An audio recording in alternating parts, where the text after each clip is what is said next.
Good morning students, मैं Varun Singh CBSE class 9 के science का चैप्टर 1 जिसका नाम है बच्चों मैटर इन आवर सराउंडिंग। इसका आज 13th लेक्चर लेने जा रहे हैं, तब तक आप इस वीडियो के अंत तक बने रहेंगे। पिछले लेक्चर में हमने पढ़ा था कि experiment to study the melting of ice and we have also studied experiment to study the boiling of water.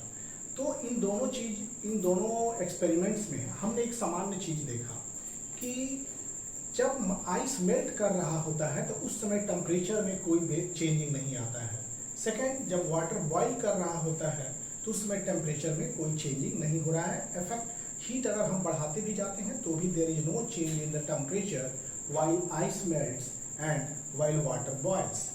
तो इसी पर हम पढ़ेंगे आज latent heat of fusion. What is latent heat of fusion? Now, आज का लेक्चर है latent heat of fusion. Heat of fusion. latent heat of fusion क्या है? चलिए इसको समझें। तो ये लेक्चर है latent heat of fusion. Fusion के बारे में we are going to study latent heat of fusion. Okay, तो लैटेंट हीट ऑफ फ्यूजन हमने देखा from the experiment to study the melting of ice. Melting of ice वाले experiment में हमने देखा कि जैसे मेल्टिंग प्रोसेस स्टार्ट होता है टेम्परेचर रिमेन्स कांस्टेंट। मतलब once melting process starts temperature remains constant. Once melting process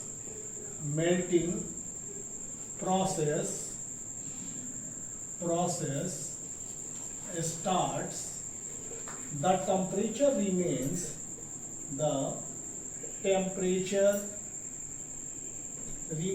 constant।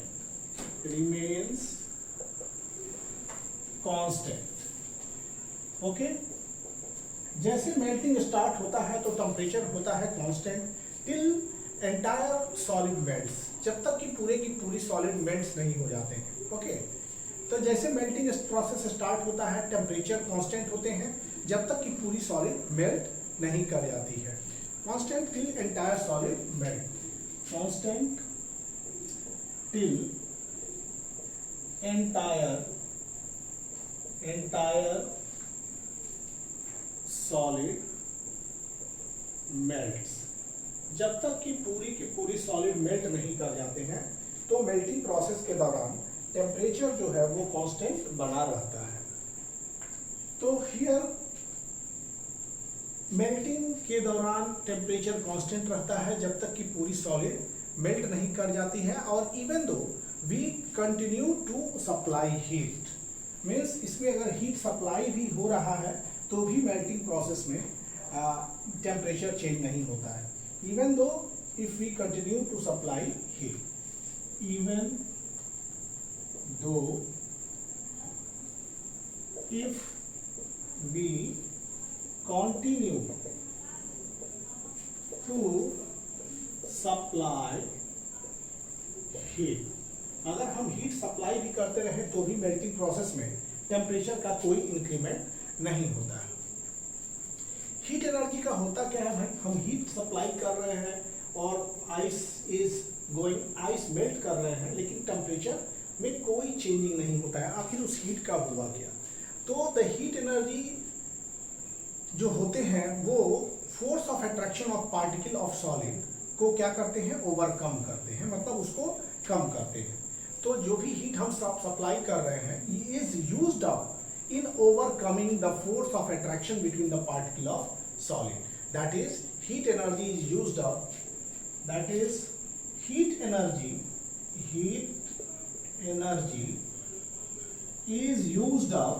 is used up in supplying, heat energy is used up in supplying in overcoming the force of attraction, in overcoming the force of used up in overcoming the force of attraction force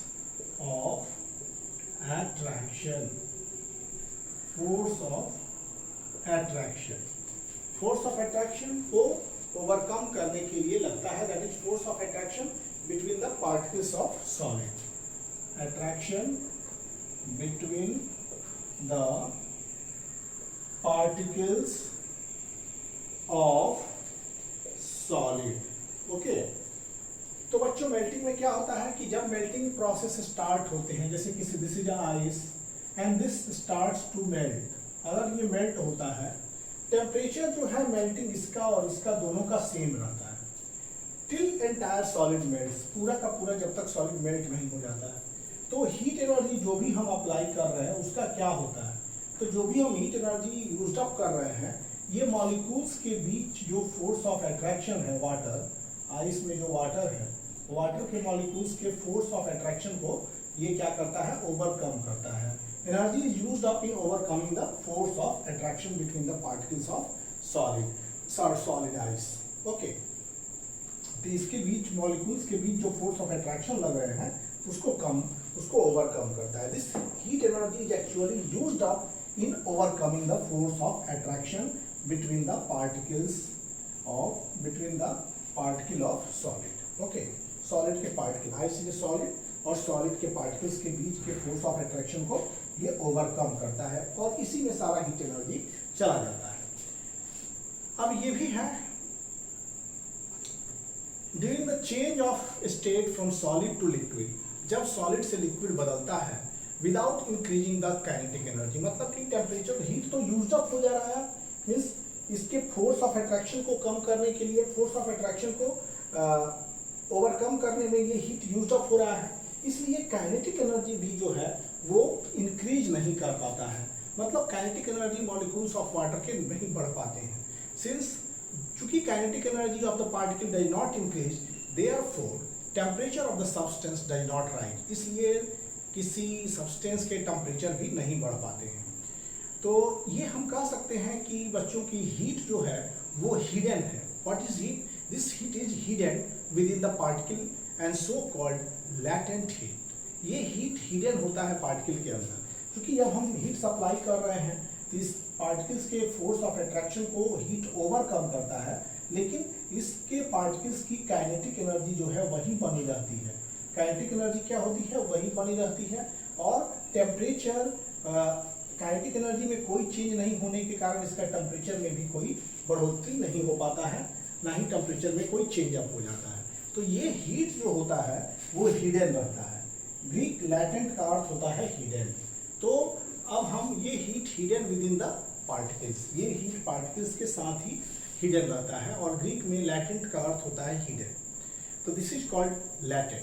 तो latent heat क्या है? Latent heat of fusion, उसको हम जानेंगे। What is latent heat of fusion? मतलब इसमें और कह सकते हैं कि particles of solid without increasing the kinetic energy, यहां ये भी लिख सकते हैं without increasing the kinetic energy, the kinetic इसके काइनेटिक एनर्जी में काइनेटिक एनर्जी, और चूंकि काइनेटिक एनर्जी बढ़ नहीं पाता है, सो temperature also, temperature do not increase, इसलिए टेम्परेचर में भी कोई काइनेटिक एनर्जी में कोई चेंजिंग नहीं होता है, इसलिए टेम्परेचर भी बढ़ नहीं पाता है। सो टेम्परेचर डज नॉट राइज लिख सकते हैं। सो टेम्परेचर डज नॉट राइज, मतलब काइनेटिक एनर्जी मॉलिक्यूल्स के डायरेक्टली प्रोपोर्शनल टू टेम्परेचर होते हैं। चूंकि काइनेटिक एनर्जी बढ़ नहीं पाती है, इसके कारण टेम्परेचर भी इनका राइज नहीं कर पाता है। अब हम डेफिनेशन देंगे लैटेंट हीट ऑफ फ्यूजन का। What is latent heat of fusion? फिर से एक बार देख लीजिए कि during melting process, once melting process, एक बार जब मेल्टिंग प्रोसेस स्टार्ट होता है, the temperature remains constant, temperature उसका कांस्टेंट हो जाता है टिल एंटायर सॉलिड मेल्ट, जब तक कि पूरे की पूरी सॉलिड मेल्ट नहीं कर जाती है।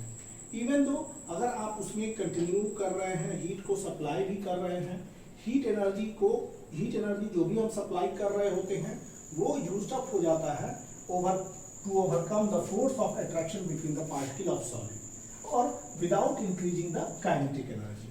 सो टेम्परेचर डज नॉट राइज, इसके कारण टेम्परेचर बढ़ नहीं पाता है।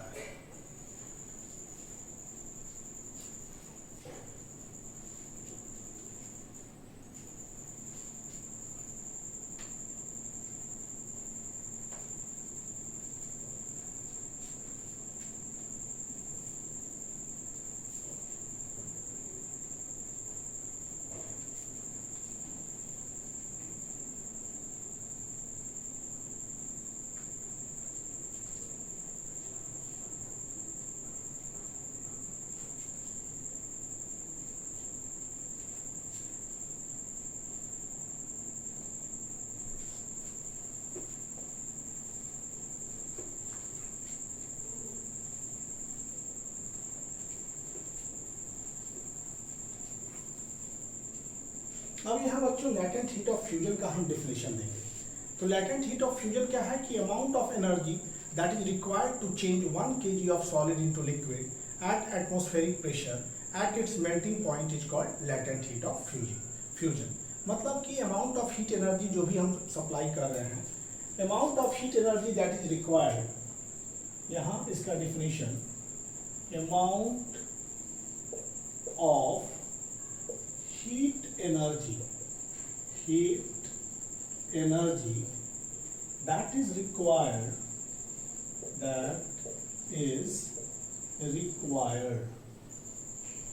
amount of heat energy that is required to change 1 kg to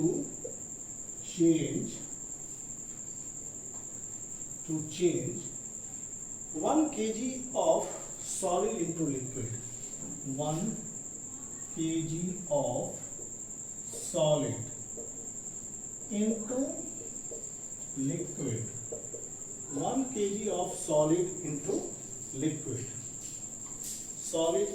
liquid at atmospheric pressure, atmospheric pressure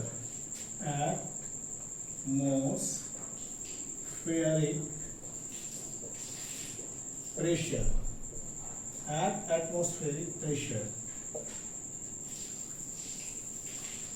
at its melting point, at its melting point is called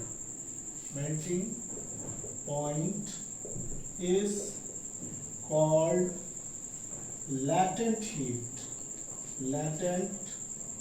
heat of fusion. इसको हम लोग latent heat of fusion कहते हैं। Amount of heat energy जो कि required to change, कितना, 1 kg of solid into liquid, 1 kg solid को liquid में, और कब, eight atmospheric pressure 760 mm of Hg, और यू से 1 atmosphere, eight its melting point, उसके मेल्टिंग पॉइंट पर is called latent heat of fusion. उसी को कहते हैं latent heat of fusion. Her substance का मेल्टिंग पॉइंट, अलग अलग सब्सटेंस के मेल्टिंग पॉइंट अलग अलग होते हैं। तो melting point, latent heat of fusion of ice, यहाँ एक चीज नोटिस कीजिएगा, note point, latent heat of fusion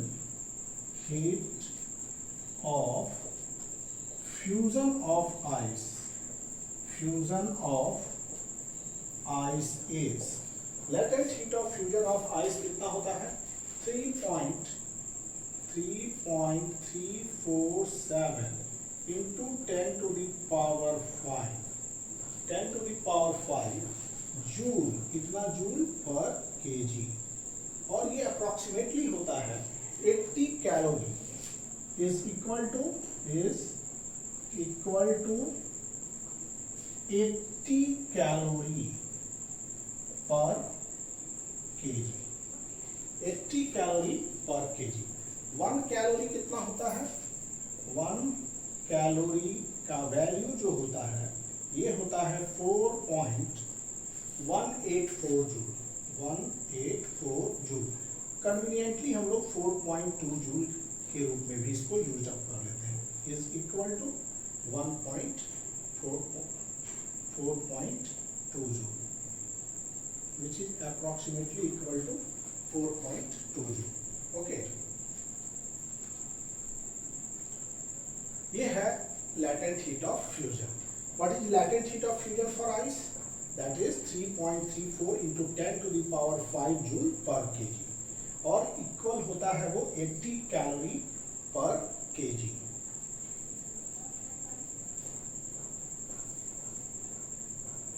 eighty kilo calorie, not calorie, 80 kilo calorie per kg. Okay,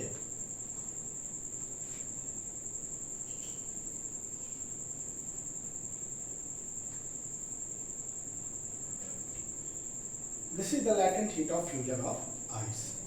तो ये था लैटेंट हीट ऑफ फ्यूजन। अब हम लोग चलेंगे लैटेंट हीट ऑफ वेपोराइजेशन की तरफ। लैटेंट हीट ऑफ फ्यूजन के बाद latent heat of vaporization।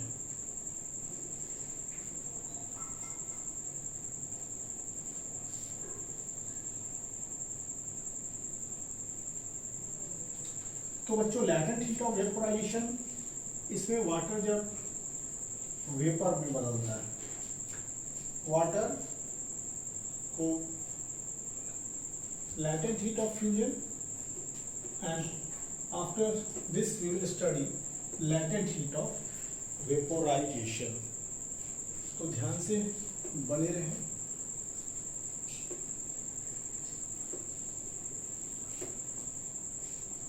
latent heat of vaporization,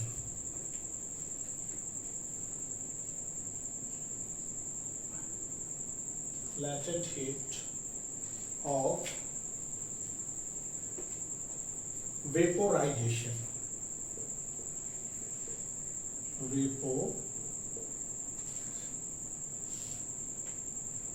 vaporization,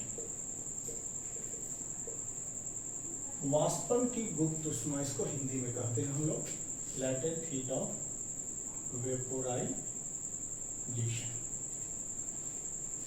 तो अब मान लीजिए during the change of state from liquid, अगर मान लीजिए कहां से कहां हम लिक्विड से गैसियस स्टेट में चेंज कर रहे हैं, gas. During the change of state from liquid to gas the temperature of the system remains constant. इस चेंज के दौरान, during the change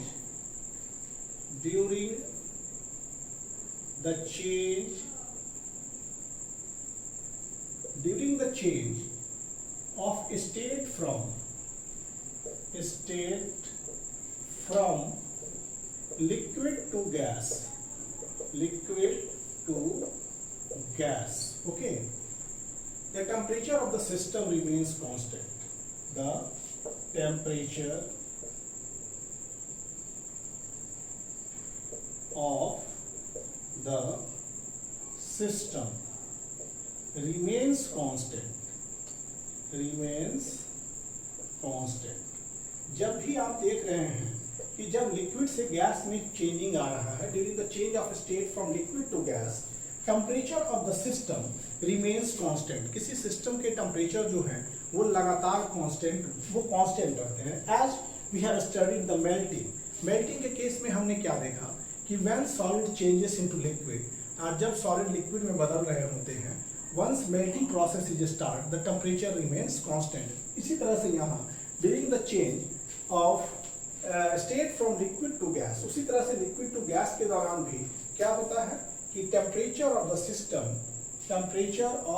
system remains constant, ये constant बना रहता है। okay, till entire amount of liquid is converted into vapor। कब तक? till entire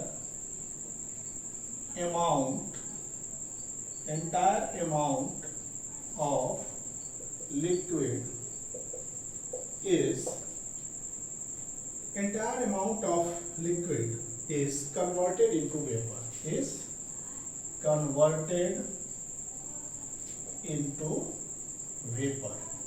जब तक पूरा का पूरा लिक्विड वेपर में बदल नहीं जाता है तो temperature of the system remains constant. Temperature क्या रहता है, वो कांस्टेंट बना रहता है। ये जब तक मतलब कि एंटायर अमाउंट ऑफ लिक्विड क्या चीज में कन्वर्टेड इनटू वेपर, स्टिल आप हीट सप्लाई कर रहे होते हैं, हीट सप्लाई होता रह रहा है फिर भी, and even though heat is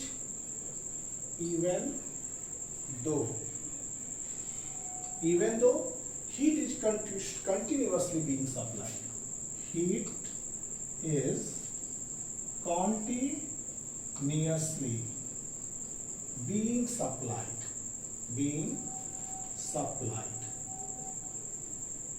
देखिए बच्चों क्या होता है कि during the change of state, कहां से कहां, liquid to gas, okay, temperature is constant, temperature यहाँ पर कांस्टेंट रहता है, कांस्टेंट, ठीक, जब तक कि पूरा लिक्विड जो है वो वेपर में बदल ना जाए और आप हीट सप्लाई कर रहे होते हैं कंटिन्यूअसली, फिर भी टेम्परेचर क्या होता है, वो कांस्टेंट रहता है। तो टेम्परेचर इसमें कांस्टेंट बना रहता है। तो हीट का क्या होता है, what happens to the heat we are supplying, तो हीट जो हम सप्लाई कर रहे हैं उसका क्या होता है, तो ये भी ओवरकम करते हैं force of attraction of liquid particles. जो हीट सप्लाई कर रहे हैं, the heat is actually used up, जो भी हीट यहाँ पर हम सप्लाई कर रहे होते हैं, this heat is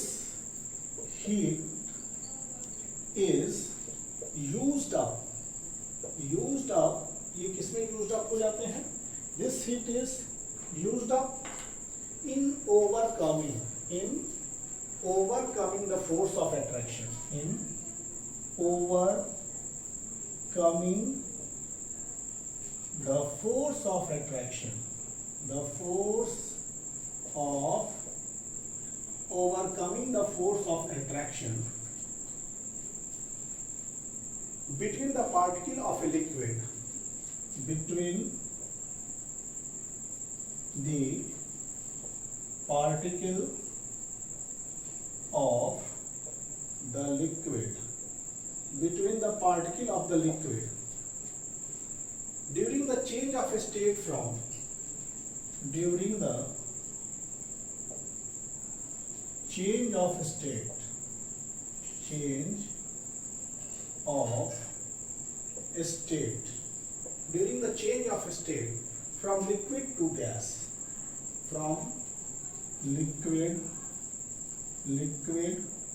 to gas, okay, ये हीट क्या होते हैं बच्चों, ये हीट यूज्ड अप हो जाते हैं, overcoming the force of attraction between the particles of liquid, liquid के बीच जो पार्टिकल के बीच, लिक्विड के पार्टिकल के बीच जो फोर्स ऑफ अट्रैक्शन है उनको क्या करते हैं, रिड्यूस करते हैं, और कब, जब लिक्विड से गैस में कन्वर्ट होते हैं, without increasing the kinetic energy. यहाँ पर भी काइनेटिक एनर्जी का कोई इंक्रीमेंट नहीं होता है, अगर काइनेटिक एनर्जी का इंक्रीमेंट होता तो टेम्परेचर बढ़ता, without increasing the kinetic energy, the kinetic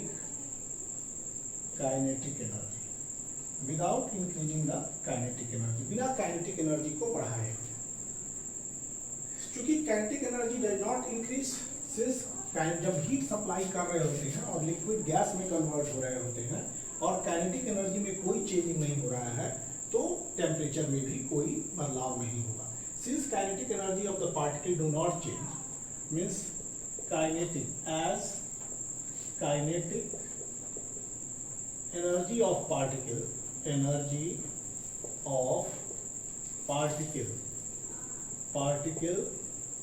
do not change, kinetic of energy of particle में कोई परिवर्तन नहीं होता है, do not change, does not increase, you can write particle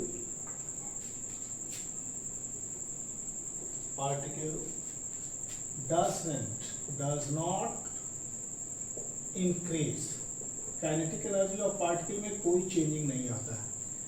Therefore temperature of the liquid, therefore इसलिए temperature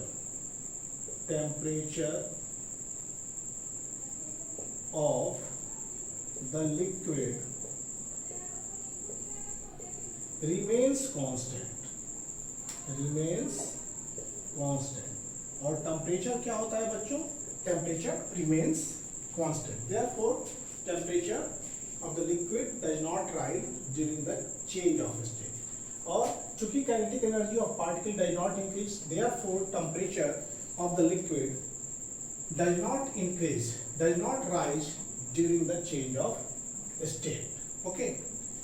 Heat absorbed without showing any rise in temperature. ये heat जो होता है इसमें absorb हो जाता है बिना टेम्परेचर को बढ़ाए हुए, and this is called latent heat of vaporization. इसी को कहते हैं, ये हीट जो हीट बिना टेम्परेचर को बढ़ाए हुए एब्जॉर्ब हो रहा है वो हीट लैटेंट हीट है, हिडन हीट है। ठीक, ये टेम्परेचर को नहीं बढ़ाते एंड इसी को कहते हैं latent heat of vaporisation. We are studying latent heat of vaporisation. इसका डिफिनेशन, चलिए definition of latent heat of vaporisation.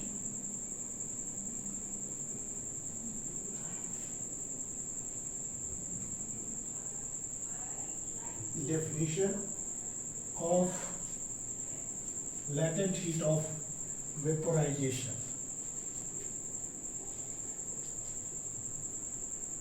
Latent heat of vaporization में जो definition है उसको हम बताएंगे आपको।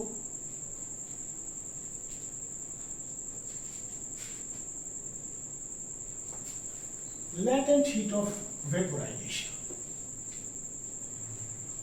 ये क्या है? अमाउंट ऑफ हीट एनर्जी, इसका डेफिनेशन है amount of heat energy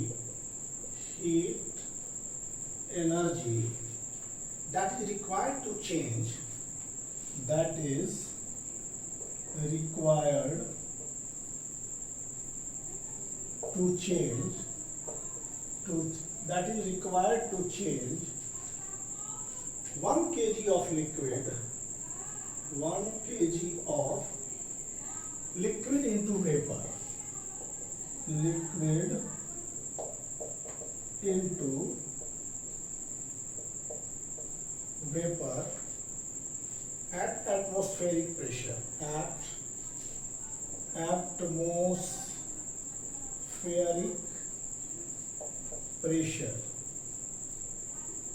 atmospheric pressure at its boiling point, यहाँ पर यूज होगा boiling, at its boiling point is called latent heat of vaporization,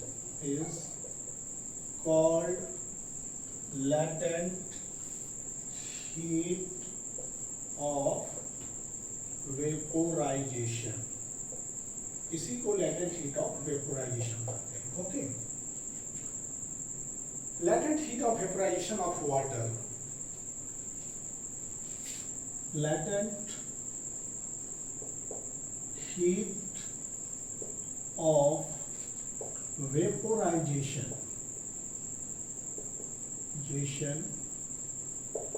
of water is about, that is 22.59 10 to the power 5 joule per kg. इतना joule per kg is latent heat of vaporization of water, which is approximately equal to, और आप लिख सकते हैं ये 540 kilo calorie पर kg. 1 calorie approx 4.2 joule. Okay, तो इसीलिए कह सकते हैं कि स्टीम जो है वो ज्यादा इफेक्टिव है हीटिंग करने में। Steam is more effective than boiling water, which is more effective boiling water for heating purpose. So steam is more effective, So steam is more effective. यहाँ steam is more effective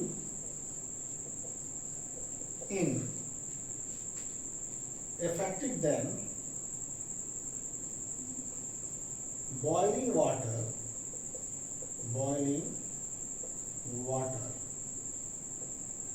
for heating purpose.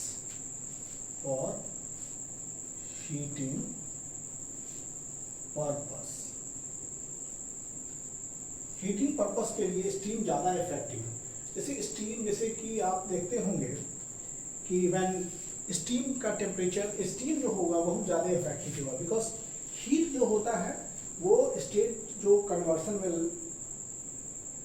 Change होता है, that is amount of heat required to change 1 kg of liquid to vapour at atmospheric pressure at its boiling point is called latent heat of vaporisation. तो latent heat of vaporisation of water करीब करीब इतना कि joule पर KG या इतना, इसलिए steam latent heat of vaporisation में इतना लगता है, इसलिए हम कह सकते हैं कि स्टीम जो है वो ज़्यादा इफेक्टिव है than boiling water. Heating purpose के लिए कौन ज़्यादा इफेक्टिव होगा? Steam, because of latent heat of vaporisation steam के पास है, that is steam is more effective than boiling water for heating purpose.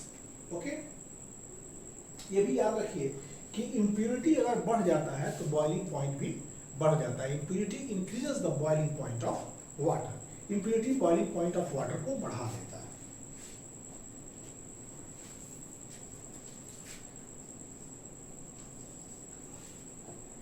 Impurity increases the boiling point of water. अब बच्चों, this is chapter 1 matter in our surrounding का ये lecture 13 यहीं पर समाप्त होने जा रहा है। अगले लेक्चर में बच्चों फिर मिलेंगे, तब तक thank you for watching videos. Please like share and subscribe the channel. Thank you.